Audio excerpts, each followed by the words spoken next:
let's look a little bit more about the microscopic anatomy of the kidney. So we are going to focus mostly on anatomy.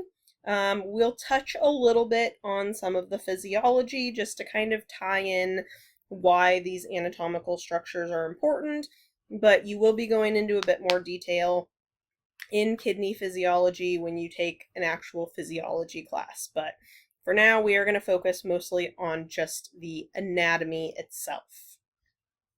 So again, the nephron is the functional unit of the kidney. It's doing all the work.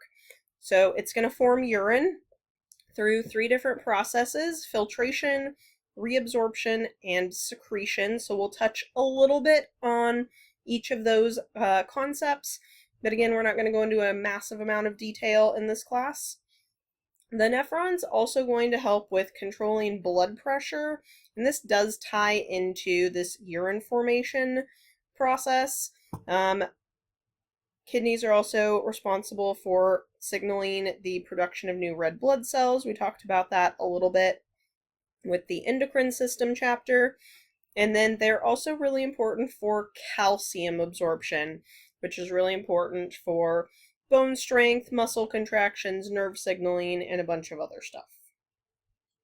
So first part of that nephron, the renal corpuscle. So this is kind of that basic starting point. It's going to have those glomerular capillaries surrounded by Bowman's capsule. That parietal layer of the capsule is made out of our simple squamous epithelial cells, so just that single layer of cells around that outside. And then we have the visceral layer made out of podocytes, and they have a special structure called pedicles on them. These are the little finger-like projections or finger-like arms off of the main cell body. And then in between those pedicles are the filtration slits, where we can actually see those capillaries underneath that layer.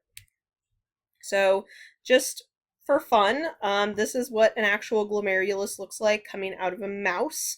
So this is a mouse kidney, so we can see all of the capillaries here, all these tubes. So it is really densely packed compared to what we tend to see represented in the models and just graphics out of the textbook. But this is very, very densely packed blood vessels in here.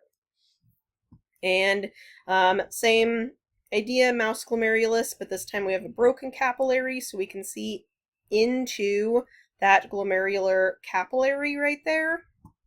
And then on the surface now we can see all of those podocytes and all of these little arms or branch-looking structures. Those are the pedicles sticking out.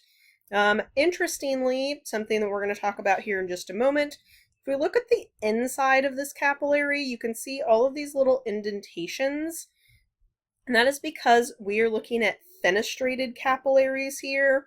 So I know it's been a couple weeks since we talked about blood vessels, so we'll revisit that here in just a little bit. But those fenestrations combined with these pedicles are actually really, really important. So that glomerulus is where we're controlling that filtration. So we have fenestrated capillaries, the ones that have all the little holes in them. And filtrate is only going to be able to pass through those holes if they match up with the filtration slits in between the pedicles on those podocytes. So our filtration membrane is the endothelium of those fenestrated capillaries, the basement membrane, and then those little projections on the podocytes. All right. The membrane is negatively charged. That's going to help with the passage of ions like sodium and potassium, especially for water balance, but there are other things where that charge is important. So again, this is what fenestrated capillaries look like. So they have all of those little holes in the cells, and that basement membrane wraps around the outside of those cells, and so the podocytes would be fused onto there. And then the endothelium sitting right there formed by those actual cells themselves. And so those podocytes are going to sit, on top of this basement membrane. The little pedicles, the little projections are going to stick out. And anywhere they're covering these fenestrations, filtrate's not going to be able to get through there. And so it's only going to be able to filter out of any of these fenestrations that are not covered by those arms. And so those cells can help a bit with controlling the rate of filtration as needed due to a variety of circumstances, like water levels and stuff. So is somebody really dehydrated or not really dehydrated? So there are different ways we can control how much is being filtered out at any given time.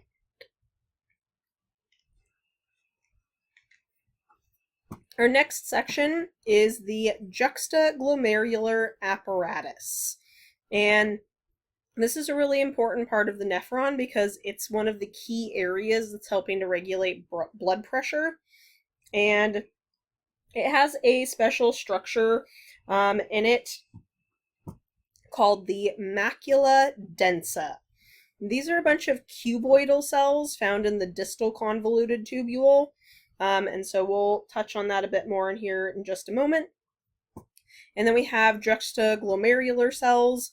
These are smooth muscle cells found in the actual afferent arteriole. So here's our glomerulus right here. So here's all the capillaries. We've got the podocytes. Here's Bowman's capsule, that parietal layer. And so right here, we have juxtaglomerular cells forming that afferent arteriole right there. So those juxtaglomerular cells are fusing with that afferent arteriole. And then right here in green, we see the macula densa, right? So these structures and cells are located where the blood vessels are coming in and out of that renal corpuscle.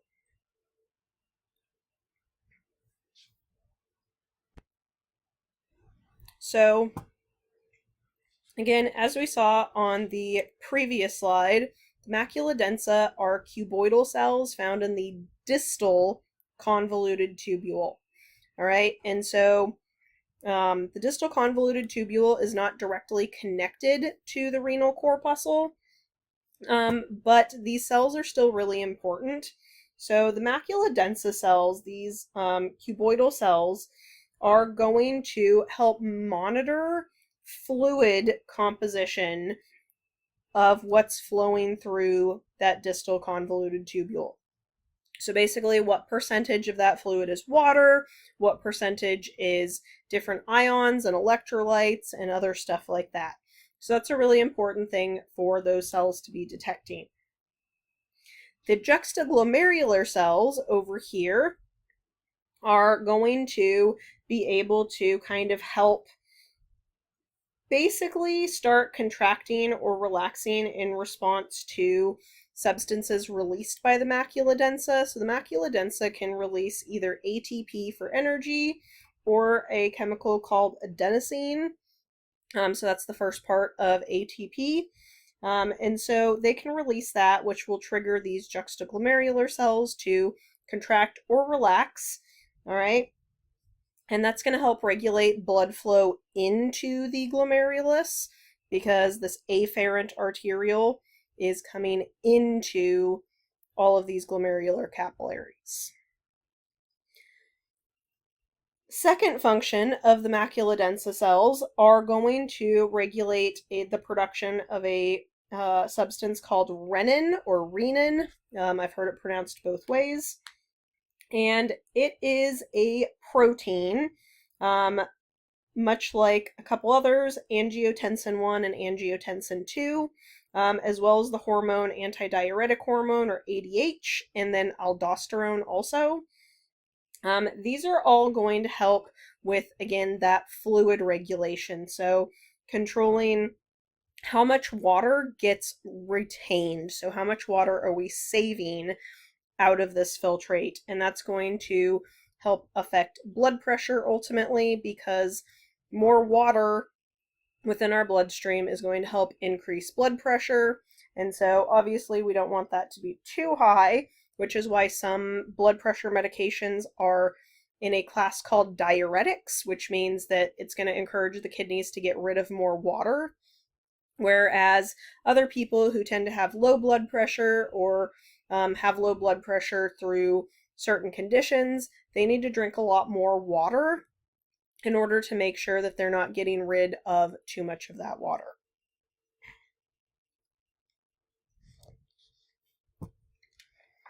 All right, now we get into the convoluted tubules a little bit. So we have proximal and distal convoluted tubules. They're both called tortuous. This is just a word basically meaning there's a lot of twists and turns in them. They're both made out of simple cuboidal epithelial cells, but that's about where their similarities end.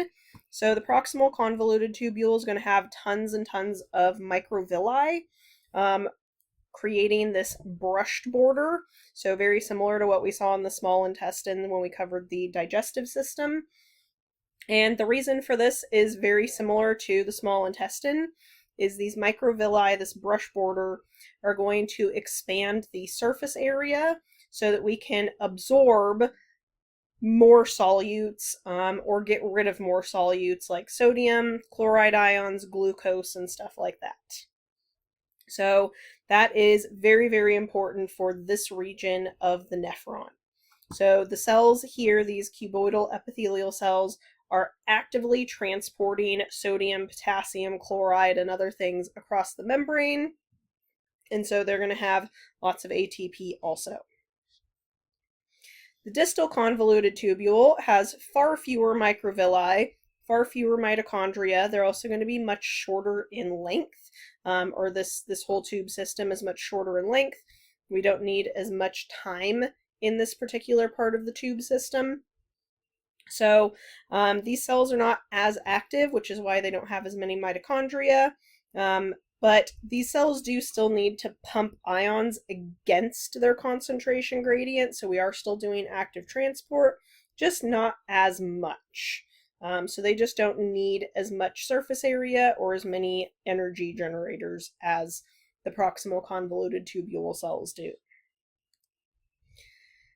Then we get into that nephron loop, or the loop of Henle. So we have the descending and ascending limbs. Descending limb, this is a shorter, thicker portion of this particular portion of the tube. These are simple cuboidal epithelial cells also. All right, and then we have a long, thin portion at the very bottom that is simple squamous epithelial. Then we go through that U-turn into the ascending limb, which starts out with a short, thin portion made of simple squamous epithelial cells, then transitions into a longer, thicker portion, again, of simple cuboidal epithelial cells.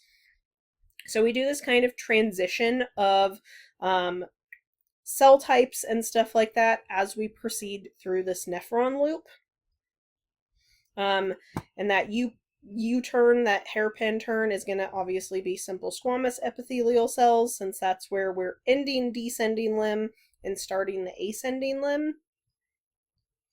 And so this is really important because cuboidal epithelial cells and squamous epithelial cells have different abilities and permeabilities for water in the different solutes, again, like electrolytes.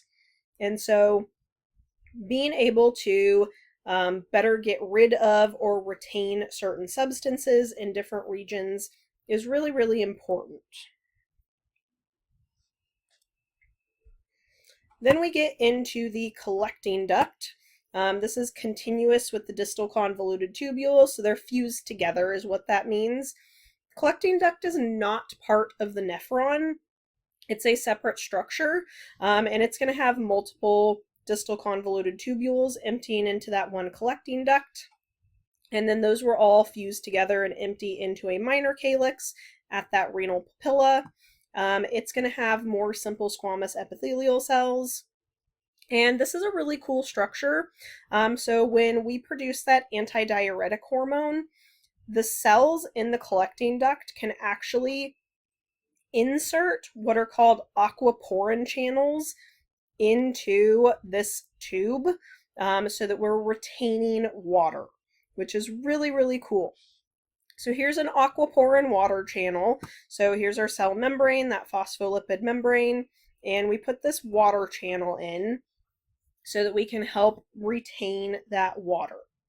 And so this allows water to get from the inside of that tube through the cells, into the interstitial spaces to get recovered by the other cells of the kidney and put back into the bloodstream. And so this happens when we filter out too much water early on, or the kidneys filter it out in high quantities early on, and we end up having more electrolytes than necessary within that concentration that we saved, and so we need to pull some of that water back out of the urine before it goes to the bladder. And so that's what these aquaporins end up doing.